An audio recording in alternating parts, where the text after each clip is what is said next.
but it is Futures Day. You're wondering, why are we doing this extra overtime show that you're about to enjoy? And here he is. But I do want to say FanDuel Futures Day is 24 hours. It's boosts, it's bonuses, and it's happening right now. Today, only today, just today, you are getting bonus bets when you place any NFL or college football futures bet. And best of all, you do not have to wait until the season is over, everybody. Your bonus bets are paid out instantly.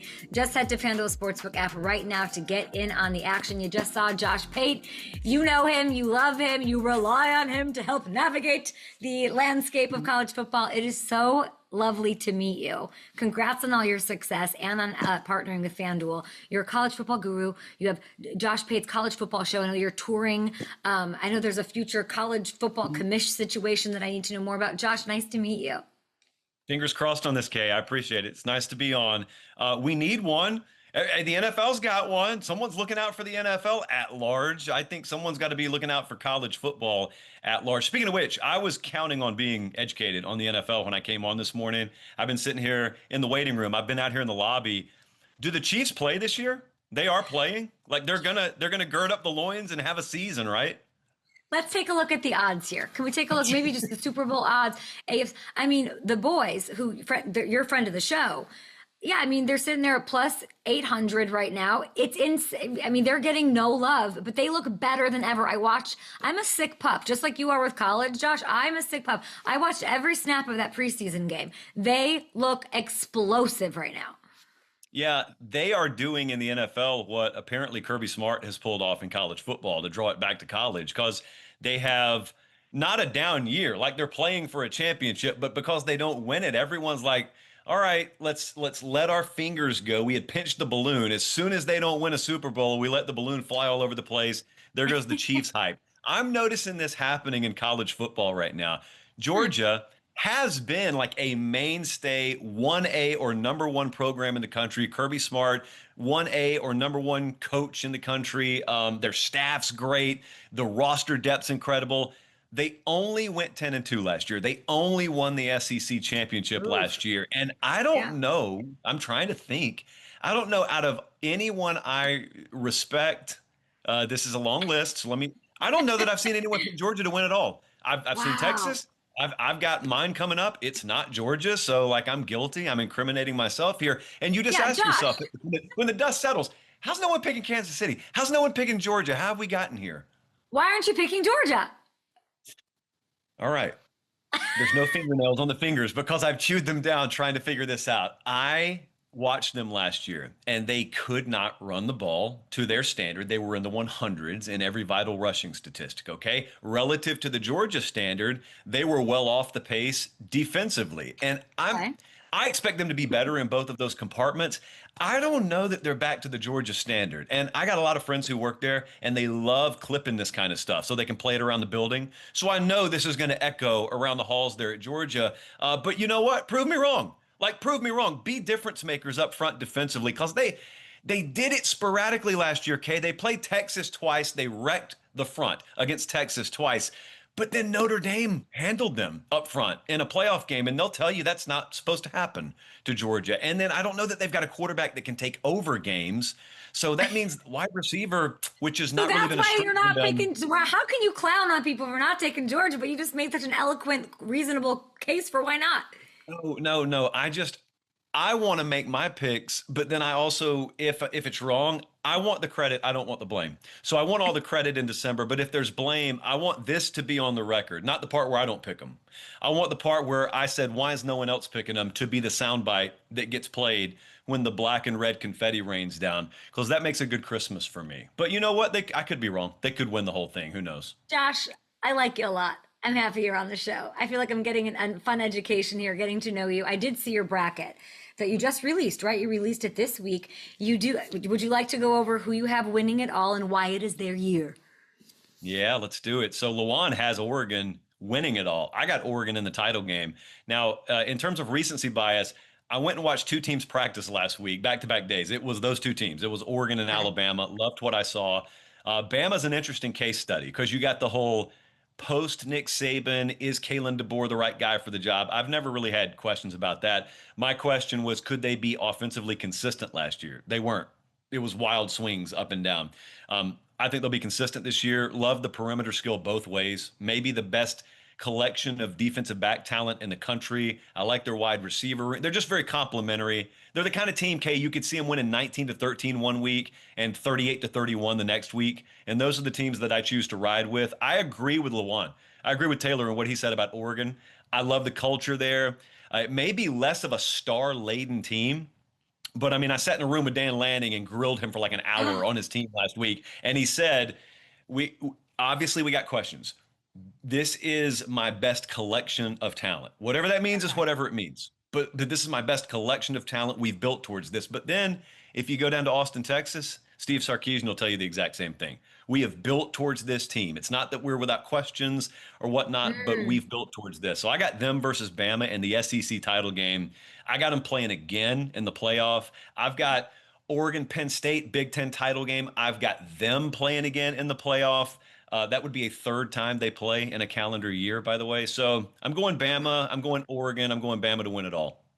Bama, currently the fifth best odds, y'all, on this FanDuel Futures Day. Fifth best odds to win the Natty at plus 900. Alabama favored, by the way, this Saturday by 13.5 at Florida State. So there you have it. Texas is my team. Just I barely understand the college playoff, but they're my team. They're going all the way. I like Sark. I like how he prepares players. I'm all in. I want can you give me a team before we move on? Who should? I know you don't know me, but like I play big. I'm undersized. Who I like to undersell and over deliver, so I want like a sleeper team. Who's the team I should throw in with this season? And I will watch the games if you tell me, because I like your style. Okay, are you interested in a team that could win the whole thing or a team that can make the playoff? A team that can like take down a big team and like just wreck shop. I want a team that can wreck shop for someone. Ruin a contender's dreams. Yeah, look at the University of Washington. Okay. The University of Washington has got a quarterback by the name of Damon Williams, who could really be a show stealer. I believe they are very, very overlooked because it's Washington. Like no one knows their roster. People know DeBoer was there and he was good enough to where he got out. He went to Alabama. I mean, Jed Fish got him from Arizona. College football diehards know and respect Jed Fish. Outside of that bubble, most people don't know. He's a year one to year two guy. And they're in year two there right now. I'll tell you, Ohio State goes up there. And I don't know if you've ever gone to a game at the University of Washington. I grew up in the South. So in the South, you got all these 100,000 seat stadiums, and it's incredible. Just cathedral after cathedral. And it sounds like you're on a runway at Hartsfield-Jackson if you're standing on the field on third down. Okay. Washington is that way. University of Washington is that way. Blew my mind when I was up there. It's got open end zones. You can see the ocean. Like it just does not look like it should be a loud venue, and it's incredible. So I think the University of Washington, maybe not making the playoff per se, but coming out of nowhere to wreck a season or two. And South Carolina. This is this Fish guy's first year, though. He actually likes to go by that. This Fish guy. He trademarked it. It's a bumper sticker. Every car in the parking lot. Where's visors? It's usually a knock for me, but I'm gonna trust you. A lot of visors on this Fish. You don't like the That's visors. okay. That's okay. I like Sean Payton. He's a big visor guy. He hasn't worn it in a while though. Okay, let's get into some actual FanDuel. That's how I use FanDuel Sportsbook. I say, Dizzy, wear visors or not? And then I place my bet. I wanted to ask you about, let's keep it going here with the Big Ten. Okay, Big Ten, SEC, obviously they dominate the landscape in recent years. But here's the teams outside these conferences with the best chances to win the national championship. If you're looking for a value bet outside of the big dogs, who do you like? I'm not going to overthink the room on this. Those top two teams are the two teams that I would roll with. I think it's really foolish to try and find a national champion beyond Clemson and Notre Dame. I think even in the best of years, no one beneath them is winning it all. Make the playoffs? Yes. Win it all? No. Kay, you can make the argument that's the most fascinating story in college football this year because Dabo Swinney has not bent on his ideology. He has not bent in the fact that we don't go to the transfer portal. The rest of you can, that's fine. That's all well and good. It's your constitutional right to do that. I'm not doing it. And I'm going to run Clemson largely the same way I've been running them. Okay, well, they had a little bit of a dip, but now they've built towards this veteran-laden team, lead the country in returning production. They won the conference, went to the playoff last year. And so elsewhere, everyone's breaking in new quarterbacks. Everyone's got uncertainty. So you got to think if Clemson's going to do it, this is that year. My holdup with them is like if you've ever chopped down a tree, once you get past the outer layer of bark, it gets really green really quick. The Okay. further you get in there, I think that's their depth situation. So if they can stay healthy, they're fine. They just got to stay healthy. Notre Dame, it's as simple as the quarterback. They play Miami on Sunday night, standalone game. Everyone will be watching it. If CJ Carr looks remotely decent, yeah, Notre Dame, just start betting the future at that very moment. Yeah. Go all in on them because, yeah, they can absolutely win it all. Rest of that roster is loaded. Oh shit, this is good intel. Pate, we love you. This is amazing FanDuel Futures Day. Why isn't Kiffin's team on this on any of these lists? All right, so they go about it a little differently there. They lean very heavy on portal, and to Lane's credit, he's done it Oh, successfully. Here's what I worry about. I worry about what it takes to win over the span of 12 games, to like collectively just have that happen, to be a unit, to be one team instead of individuals.